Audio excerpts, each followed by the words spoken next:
Hello বন্ধুরা, আজকে আমরা এসেছি রামগোপালপুর জমিদার বাড়ি।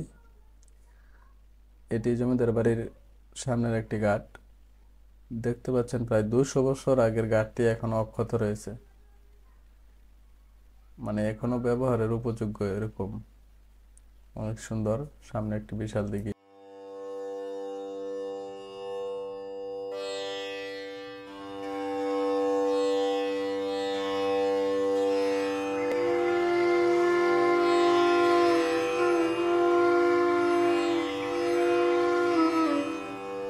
এটি সাগর দিঘির কারুকার্যময় শান বাঁধানো পুকুর ঘাট, যেটি সাগর।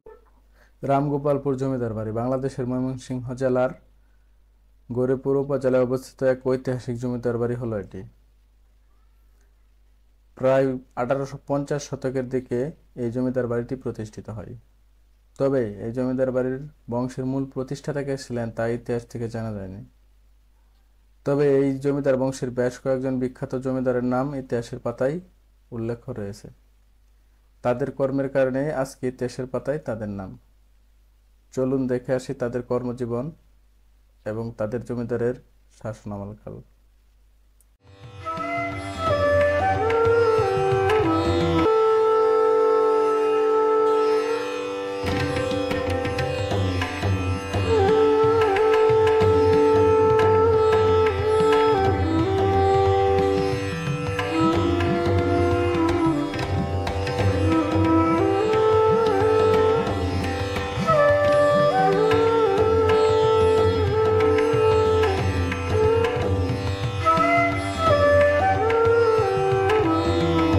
এটি হলো জমিদার বাড়ির মূল ফটক।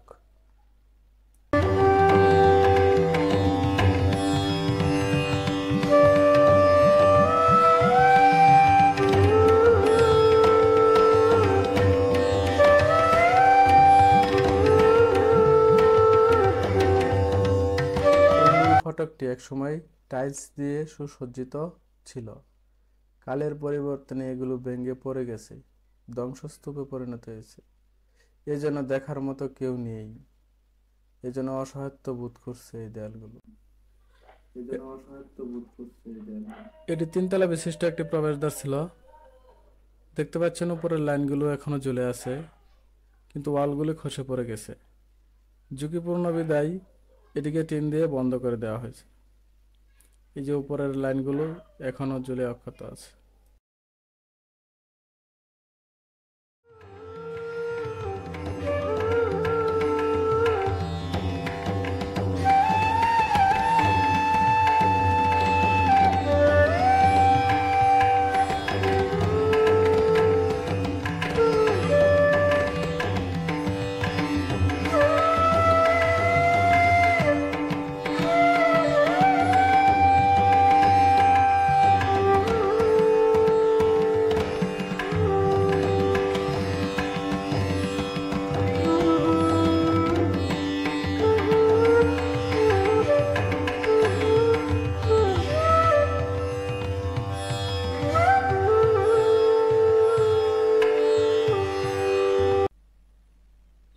এই ঘরগুলিতে একদল প্রহরীরা থাকতো, আর একদল থাকতো উপরতলায়। রাজমহলে প্রবেশ করার জন্য নিচ তলার প্রহরীদের কাছ থেকে অনুমতি নেওয়া হতো। উপরের একদল প্রহরী থাকতো নিরাপত্তা দেওয়ার জন্য, অস্ত্র নিয়ে দাঁড়িয়ে থাকতো। আসলে প্রকৃতির খেলা বোঝা বড় দায়। একসময় যাদের দাপটে এই ভবন কাঁপত, আজ সেই ভবনকেই লতাপাতা ঘিরে গ্রাস করে ফেলেছে।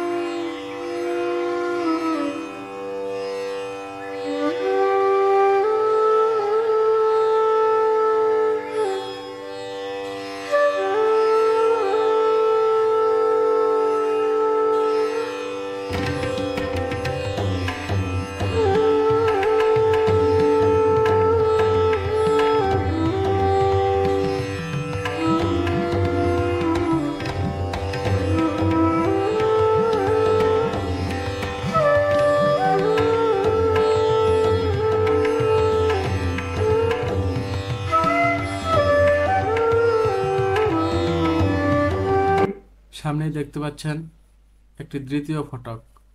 আমরা মূল ফটক পার হয়ে এখন দ্বিতীয় ফটকের দিকে যাচ্ছি। কাশীকিশোর রায় ছিলেন এই জমিদার বংশের একজন উল্লেখযোগ্য ব্যক্তি। তার জমিদারি আমলে এই জমিদার বাড়ি অনেক উন্নত হয় এবং বাড়ির সৌন্দর্য বৃদ্ধি পায়। তার মতো তার ছেলেও যোগেন্দ্র কিশোর রায় চৌধুরী একজন উল্লেখযোগ্য ব্যক্তি ছিলেন। ময়মনসিংহের গৌরীপুর এলাকার জমিদারদের ইতিহাস বারেন্দ্র ব্রাহ্মণ জমিদার গ্রন্থ রচনা থেকে তিনি অনেক খ্যাতি অর্জন করেন। এটি জমিদার বাড়ির একটি মন্দির। তখনকার আমলের মন্দিরটি এখনও অক্ষত রয়েছে। এই জমিদার বাড়িতে শুধু এই মন্দিরটি এখন পর্যন্ত অক্ষত রয়েছে, আর বাকি সবগুলোই ধ্বংসস্তূপে পরিণত হয়েছে। আর আমরা দ্বিতীয় যে ফটকটি দেখতে পাচ্ছিলাম, ওই তৃতীয় ফটকটিও এখন পর্যন্ত অক্ষত রয়েছে। আমরা দেখতে পাচ্ছি মন্দিরটি এখন আবার সংস্কার করার কাজ চলতেছে। তো পাশে পুরনো দেওয়ালগুলো দেখতে পেলাম। আমি অনেক আগ্রহ নিয়ে এই দেওয়ালগুলিকে দেখতে থাকলাম। ভাবলাম, বাবা যাই, অনেক আগের কত সুন্দর মজবুত দেয়াল ছিল তাদের, আর কতই না পরিশ্রম করতে হয়েছে এই দেওয়ালগুলো তৈরি করতে, আর কতই না ব্যয়বহুল ছিল তাদের কাজ।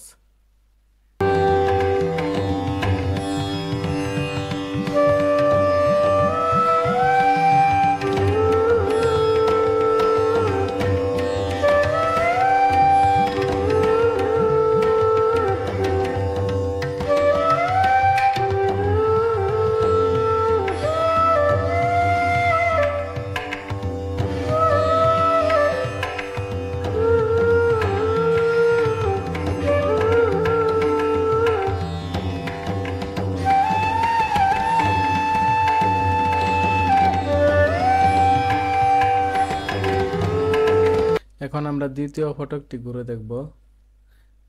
দ্বিতীয় ফটকের দিকে যাচ্ছি। এটি হলো সেই দ্বিতীয় ফটক।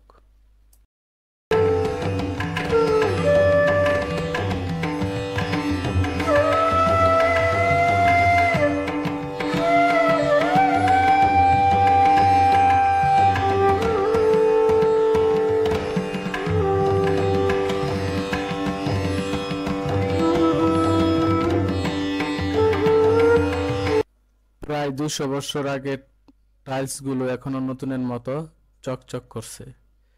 এখানে আমি যে জিনিসটি দেখে বেশি অভিভূত হয়েছি, টাইলসের উপরে এখনো সিলগুলো অক্ষত আছে। দেখতে পাচ্ছেন এই সিলগুলি, এবং লেখা আছে মেড ইন হল্যান্ড। তার মানে এগুলি হল্যান্ড থেকে আনা হয়েছিল। হল্যান্ড হলো একটি ভৌগোলিক অঞ্চল এবং নেদারল্যান্ডের পশ্চিম উপকূলে অবস্থিত প্রাক্তন দেশ। এখান থেকে যার দূরত্ব প্রায় 7000 কিলোমিটারের মতো। বাবা যাই, এত দূর থেকে টাইলসগুলো কিভাবে আনা হয়েছিল?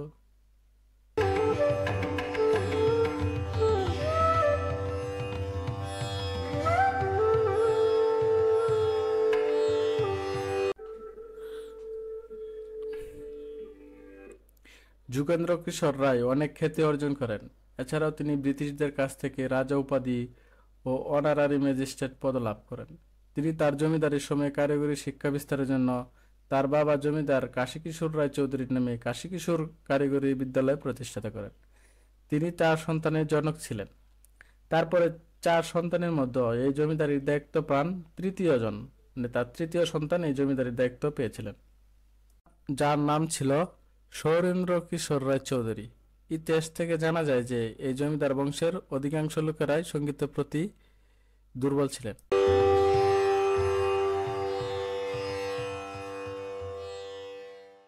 এটি বাড়ির ভিতরে ঢোকার ফটক ছিল, কিন্তু এখন ধ্বংসস্তূপে পরিণত হয়েছে। আমরা এখন যাচ্ছি বাড়ির সামনে একটির দিকে আছে অনেক সুন্দর একটি ঘাট। এই ঘাটটি দেখতে যাচ্ছি। এই বাড়িতে ছিল বসবাসের জন্য ভবন, রঙ্গম, চিড়িয়াখানা, উপাসনালয় বা মন্দির, বাগানবাড়ি, সাগর দিঘির কারুকার্যময় ছান বাঁধানো পুকুর ঘাট সহ ভেতর বাড়ির প্রবেশপথে 3 তলা বিশিষ্ট প্রবেশদ্বার।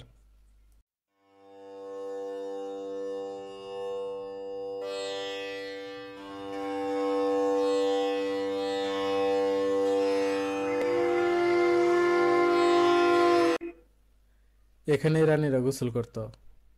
আসলে পৃথিবীতে রাজারা রানীদের জন্য কত কিছুই না করেছে।